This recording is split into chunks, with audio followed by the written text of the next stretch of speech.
নমস্কার বন্ধুরা, আমার নাম রাজাদি দাস, বয়স ২৬ বছর, উচ্চতা ৫ ফুট ৬ ইঞ্চি, রেগুলার এক্সারসাইজ করা, পেটানো চেহারা। আজ আমি আমার জীবনের কাহিনী অনেক সাহস নিয়ে আপনাদের সাথে শেয়ার করছি। এবার মূল কথায় ফিরে আসি, সেটা হলো আমার মা। আমার মায়ের নাম বুলি দাস, বয়স ৪৯ বছর। মা খুব একটা লম্বা না, ৫ ফুট থেকে কিছু কম। মার ওজন খুব বেশি না, ৫৫ কেজি হবে, তবে হালকা চর্বি আছে, সাথে সিজারের কাটা দাগ, যেটা আমার আর আমার বোনের জন্মের সময় হয়েছিল। আমার বোন মাত্র ২ বছর বেঁচে ছিল। বোন মারা যাবার পর মা বাবা দুজনেই খুব ভেঙে পড়ে। আমি ৫ বছরের ছোট ছেলে ছিলাম, তাই বোন হারানোর কষ্টটা খুব একটা বুঝতে পারিনি। মা বোন জন্ম হবার পরপর অপারেশন করিয়ে নেয়, যাতে আর বাচ্চা না হয়। বোন চলে যাবার পরপর বাবা খুব দুঃখী হয়ে পড়ে আর খাবারের প্রচুর অনিয়ম করে। এতে বাবার কিডনি খারাপ হয়ে যায়, আর কিডনির অসুখেই বাবা মারা যায়, আজ থেকে ১৮ বছর আগে। আমি আর বিধবা মাকে সেই থেকে বাড়ির বাকি লোকেদের কাছে অনেক অপমান সহ্য করতে হয়। বাবার পোস্ট অফিসে চাকরি ছিল, ওখান থেকে যে টাকা পাই তাতে আমাদের চলে। মা খুব শিক্ষিত না হওয়াতে বাবার চাকরি মা করতে পারে না। ছোট থেকেই পড়াশোনায় ভালো ছিলাম, তাই ২ বছর আগে চাকরি পেয়ে যাই, ভালো পোস্টে। ৬ মাস ট্রেনিংয়ের পর কলকাতাতে পোস্টিং হয় আমার, মিউনিসিপ্যাল কর্পোরেশনের সহকারী অফিসার হিসেবে। কলেজ লাইফে প্রচুর মেয়েদের সাথে সম্পর্কে জড়াই, ওসব কাজেতে খুব পারদর্শী হয়ে পড়ি। বাবা চলে যাবার পর আমিও মা একে অপরকে আঁকড়ে ধরে বেঁচে থাকি। বাড়ির বাকি লোকেদের অন্যায় ব্যবহারের পরও আমার বিধবা মা নিজের মনের জোরে আমাকে ভালোবাসা দিয়ে বড় করে তোলে। আমাদের ভাগে ২টি রুম, সাথে রান্নাঘর ও বাথরুম। ছোটবেলায় মার সাথে ঘুমাতাম, কিন্তু মাধ্যমিক পরীক্ষার পর আলাদা ঘরে ঘুমাতে চাইলে মা মানা করে, তাই অন্য ঘরে পড়াশোনা করে রাতে মার সাথেই ঘুমাতাম। কলেজে পড়ার সময় পড়া ছাড়াও ওসব নিয়ে খুব ভাবতাম, আর বাড়িতে লুকিয়ে লুকিয়ে ভিডিও দেখতাম।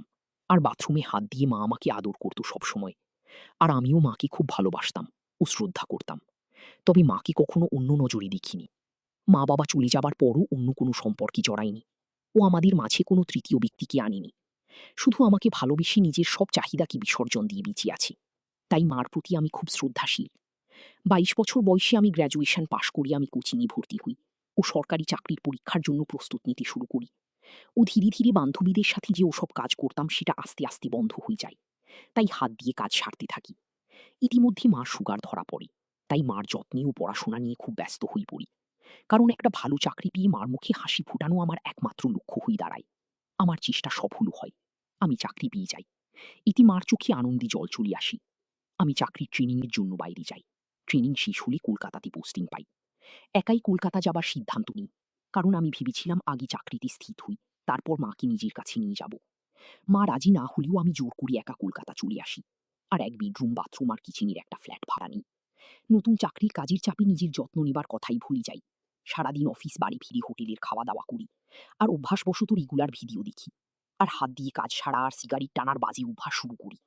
এতে হিতে বিপরীত হয়, আর আমার টাইফয়েড হয়ে যায়, খুব অসুস্থ হয়ে পড়ি।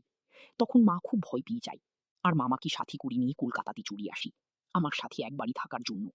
টাইফয়েডের ইনফেকশন কমে আসিতে মামা চলে যায়। মামা চলে যাবার পরে মা সারাদিন আমার যত্ন করে, আমাকে খাইয়ে দেয়, আমার সব কাজ করে। স্নান করিয়ে দিতে চাইলে আমি রাজি না হওয়াতে মা আমাকে বাথরুমে ধরে ধরে নিয়ে যায়, আর দরজার বাইরে দাঁড়িয়ে থাকি। এভাবে আস্তে আস্তে সুস্থ হতে থাকি। ডাক্তার আরও কিছুদিন বেড রেস্ট নিতে বলে। এদিকে মা থাকাতে অনেকদিন ভিডিও দেখতে পারছি না, তাই ছটপট করছি, চালাই। এভাবে হঠাৎ করে একদিন ফোনে নেট ঘাঁটতে ঘাঁটতে একটা গল্পের সাইট খুলি। গল্পের মেয়েটির জায়গায় ক্যাটরিনা কাইফকে মনে করি, আর ছেলেটির জায়গায় নিজেকে। এভাবে নিজেকে শান্ত করি। এভাবে আর ২ মাস কেটে যায়। এরপর একদিন রাতে মার খুব পেচ্ছাপ পেয়েছিল, তো মা দৌড়ে বাথরুমের ভিতরে ঢোকে। লাইট জ্বালিয়ে কোনো মতে পেচ্ছাপ করতে বসে।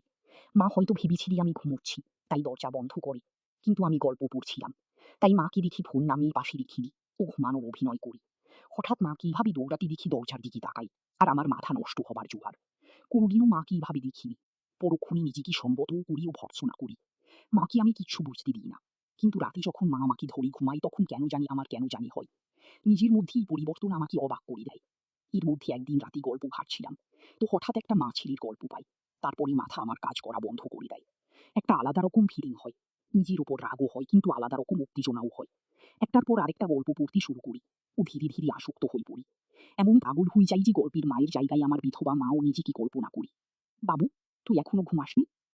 কত রাত হলো বলতো? এমন করলে তো আবার শরীর খারাপ করবে। তাড়াতাড়ি ঘুমা আর ফোন ঘাঁটা বন্ধ কর। আমি একটু ঘাবড়ে যাই। মা আমার বুকে হাত রেখেছিল।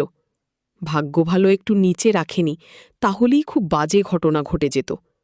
বাবা মারা গেছে প্রায় 18 বছর। মা আরও জ্বালা আছে নিশ্চয়ই। বাড়িতে আমার বিধবা ও ভুক্ত মা থাকতে বাইরে কেন যাব? আমাদের মধ্যেও কিছু হলে সেটা একবারই সুরক্ষিত হবে, কেউ জানবেও না, বাচ্চা হবারও ভয় নেই। কিন্তু বড় প্রশ্ন হল, আমি মাকে রাজি কি করে করব? ট্যাবলেট বা ঘুমের বড়ি দিয়ে কাজ করা আমার পছন্দ না। যা হবে অর্গ্যানিক্যালি, মায়ের ইচ্ছেতেই। কিন্তু সেটা কিভাবে হবে বুঝে পাই না। প্রচুর রিসার্চ করি, কিন্তু কোনো লাভ হয় না। আমি বিপাকে পড়ে যাই। কিভাবে কি করব? চোখের নিচে কালো দাগ পড়ে যায়। মা শুধু জিজ্ঞেস করে, বাবু তোর কি হয়েছে? কিন্তু আমি কিচ্ছু বলতে পারি না।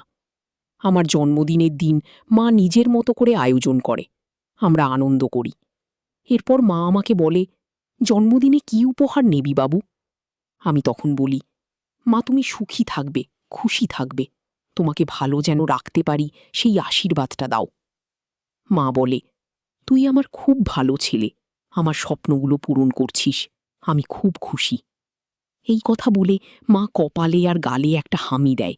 আমিও একটা হামি দেই।